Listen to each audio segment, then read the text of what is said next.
a todos os meus queridos e queridas alunos do curso de agente de investigação confidencial e reservada do SEDAICS Piauí Brasil. Estou aqui novamente para falar para vocês e ministrar a disciplina Direito Constitucional. Esta disciplina, por ser bastante extensa, nós vamos nos limitar a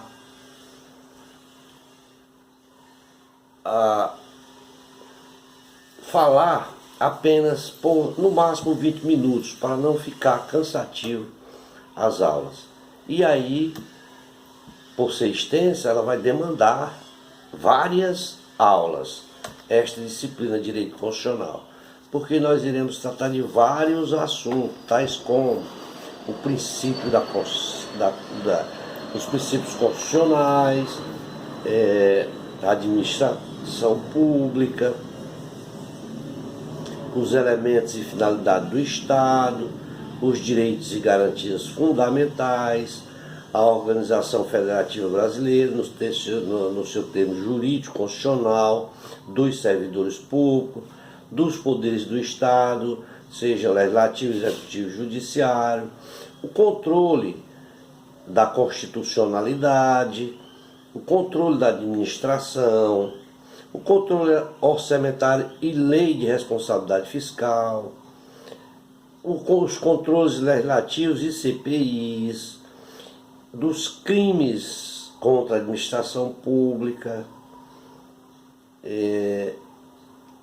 dos processos administrativos e dos processos administrativos disciplinares.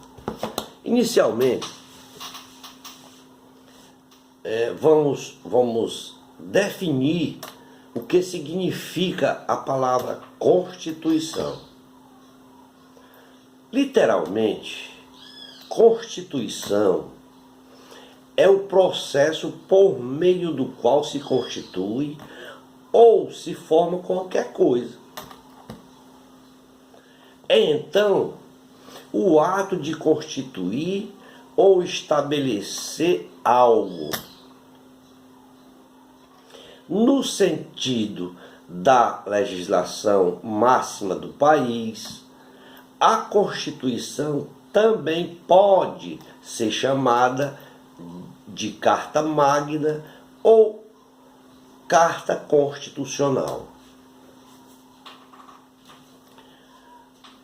A definição de Constituição diz respeito a... Vejamos, a Constituição ou Carta Magna é a lei maior, a lei fundamental e suprema de um Estado.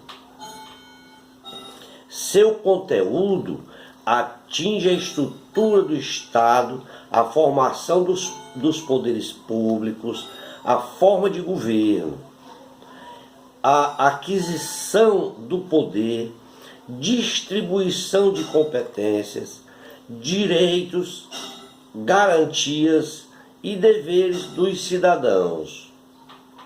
E tem como base as leis, normas e regras de um país ou até mesmo de uma instituição. É a Constituição Federal que regula e organiza todas as possíveis atuações do Estado perante sua população, seja interna ou externa. Enquanto legislação, a Constituição é a lei máxima que apresenta os limites do poder do governo e descreve os deveres e direitos de cada cidadão. Falando da nossa Constituição brasileira, podemos dizer que o Brasil já experimentou a reformulação de sua Constituição por 9 vezes, desde 1822, ano da independência do nosso país. Desde então, novas constituições foram promulgadas para marcar principalmente as grandes mudanças experimentadas pelas formas de governo que surgiram desde esta época. Todos os surgimentos, mudanças de forma de governo nesta época foram também alterando as constituições. A Constituição Federal de 88, promulgada em 5 de outubro de 1988, pelo então presidente da época, o senhor José Sarney, esta Constituição da República Federativa do Brasil é a Carta Magna Constitucional que está em vigor até os dias de hoje.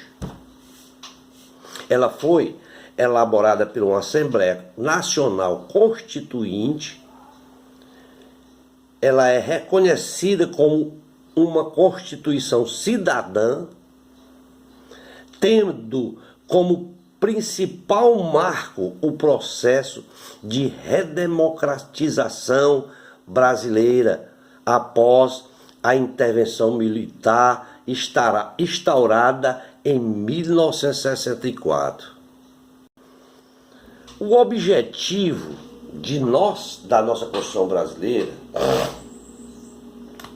a nossa Constituição brasileira tem como objetivo, assim como a de todo e outro país, ela tem como principal objetivo firmar direitos e deveres para os cidadãos e o próprio governo. Ela funciona, então, como uma garantia desses direitos e deveres para com o povo. Tratando-se da unidade da federação, da unidade da Constituição, podemos dizer que nesta unidade ela tem, em média, 8 princípios. Bom, a Constituição ela deve ser interpretada como uma unidade, parte integrante do mesmo sistema, de forma a evitar conflitos, antagonistas ou antinomias entre suas normas. A principal utilização desses princípios é definir a existência de hierarquia entre normas constitucionais, uma vez que todas elas decorrem da mesma fonte e têm o mesmo fundamento de validade.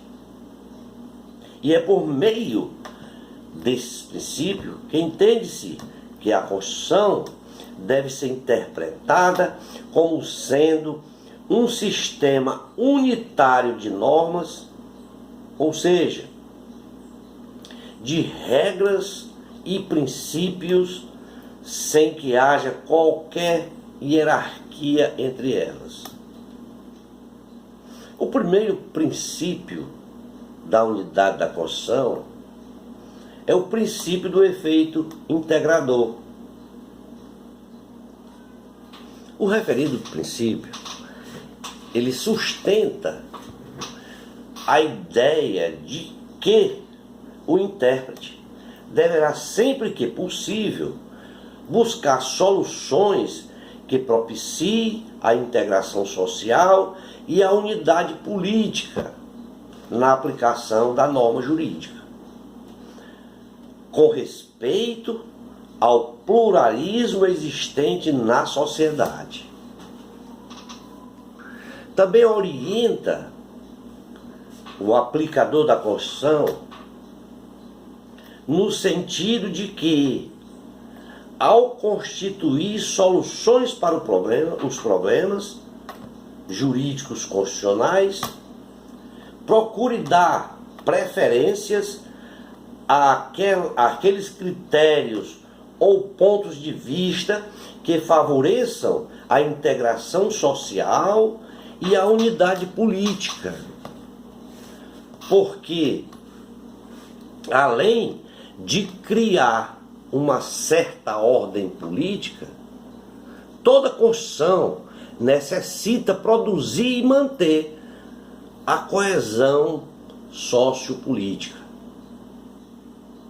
Isto enquanto um pré-requisito ou condição de validade, aliás, ou uma condição de viabilidade de qualquer sistema jurídico. No segundo princípio da unidade da Constituição, trata do princípio da máxima efetividade. Quanto a este princípio, o mesmo está relacionado ao princípio da força normativa constitucional, como princípio que consiste em interpretar a norma jurídica de modo a lhe proporcionar a máxima eficácia possível, sem violar, todavia, sem violar o seu conteúdo. Ele relaciona-se, portanto, essencialmente com os direitos fundamentais, também chamado de princípio da eficiência ou interpretação efetiva. O princípio máximo da efetivação ou da efetividade das normas constitucionais nada mais é do que ter a mais ampla efetividade social. O terceiro princípio vem a tratar da justeza ou da conformidade funcional. O mencionado princípio tem por escopo orientar o intérprete para que não chegue a um exagero que deturpe o sistema organizatório funcional estabelecido na própria Constituição, com violação às regras de competência e funções nela estabelecida. Ao concretizar a norma constitucional, como no caso do STF, este será o responsável por estabelecer a força normativa da Constituição, não podendo alterar a repartição de funções estabelecidas na própria Constituição como poder originário. Como no caso da separação de poderes, dos poderes, que tem o objetivo de preservar o Estado democrático de direito.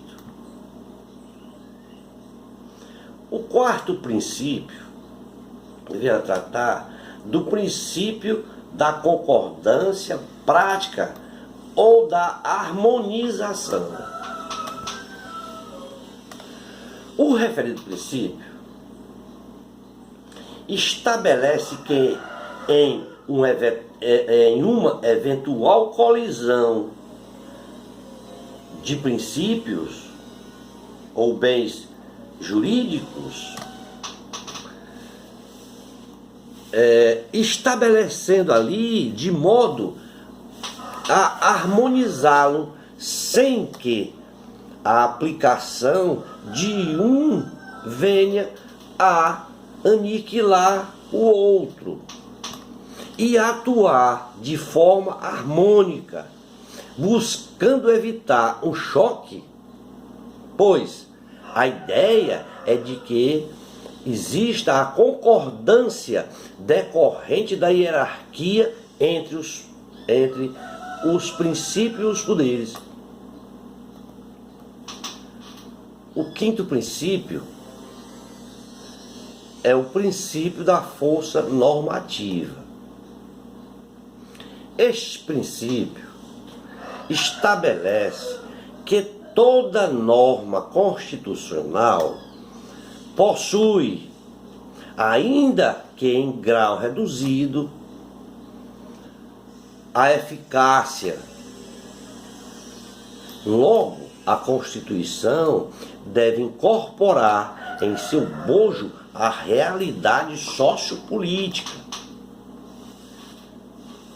conformando ali a realidade e, ao mesmo tempo, sendo conformada por ela. Assim sendo, a Constituição deve ser interpretada de modo que lhe seja assegurada força normativa, reconhecendo a sua eficácia e de suas normas, já que não se trata de uma mera carta política de intenções, ou seja, que os aplicadores da Constituição, na solução dos problemas jurídicos constitucionais, procurem ajudar o sentido das suas normas com maior eficácia. O sexto princípio vem a tratar da interpretação conforme a Constituição. O princípio sustenta que,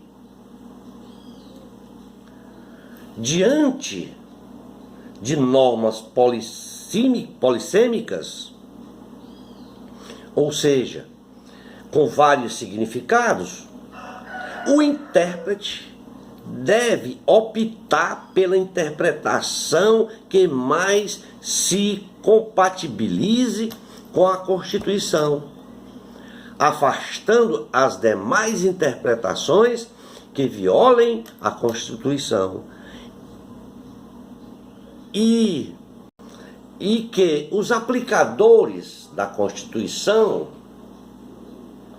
em face das normas infraconstitucionais de múltiplos significados, escolham o sentido que torne constitucional e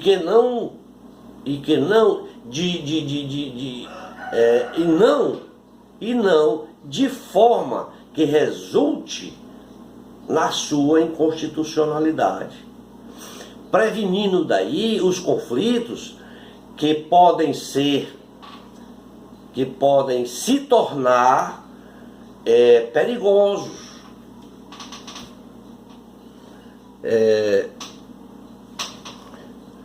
Hipotetizando-se aí, digamos assim, que vamos admitir no caso de que os juízes, sem o devido cuidado, se ponham a invalidar atos da legislatura. Aí é uma hipótese.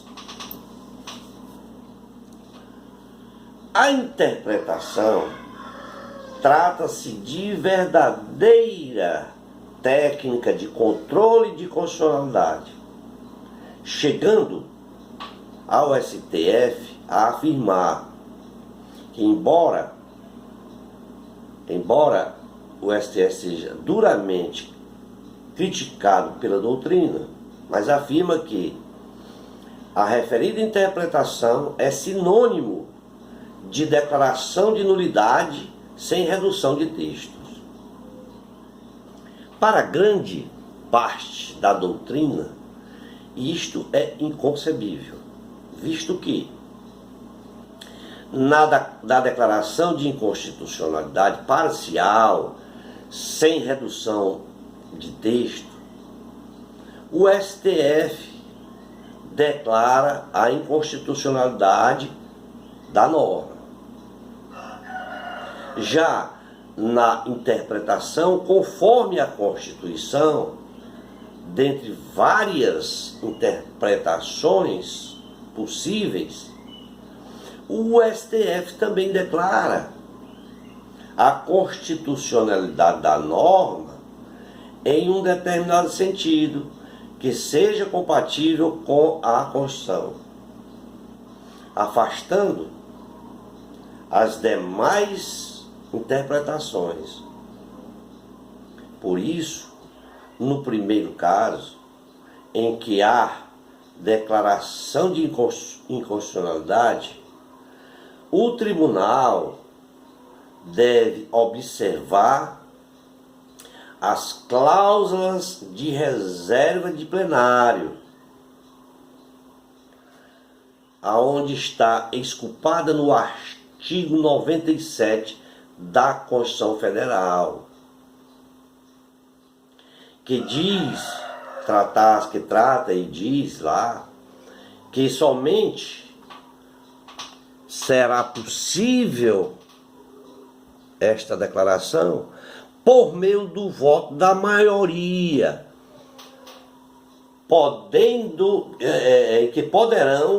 só poderão ali os tribunais, através do voto da maioria, declarar a inconstitucionalidade da lei ou ato normativo do poder público. O sétimo princípio vem a tratar do princípio da presunção da constitucionalidade das leis. Este princípio assevera e indica que as leis e os atos normativos, em geral, existem no ordenamento jurídico e devem ser presumidos constitucionalmente, salvo se houver declaração judicial de inconstitucionalidade, a qual importará, conforme entendimento doutrinário de maioria e do próprio STF, em nulidade da norma, a qual não terá a aptidão para produzir efeitos jurídicos, já que possui a nulidade. Assim como regra, a declaração de nulidade, se não houver modulação de efeitos, importará um efeito chamado efeito ex tunc, sendo a norma desprovida de qualquer eficácia. Efeito ex tunc significa dizer não pode retroagir. O oitavo e último princípio diz respeito ao princípio da proporcionalidade ou razoabilidade. Vale ressaltar, de plano, que não há um consenso acerca da natureza jurídica da proporcionalidade, muito embora possa ser reconhecida como um vetor interpretativo no sistema jurídico, assumindo aí 3 dimensões: a adequação, a necessidade e proporcionalidade em sentido estrito. A proporcionalidade é um princípio sendo entendido como um postulado normativo, ou seja, uma norma de segundo grau que orientará a aplicação e a interpretação das demais normas jurídicas. O que para o STF, proporcionalidade é, em essência, a consagração do devido processo legal, substitutivo ou material. Ela preocupa-se, este mencionado preocupa-se, portanto, em traçar um parâmetro racional e igual, para que não haja duas interpretações, e faça ali uma interpretação equilibrada e justa.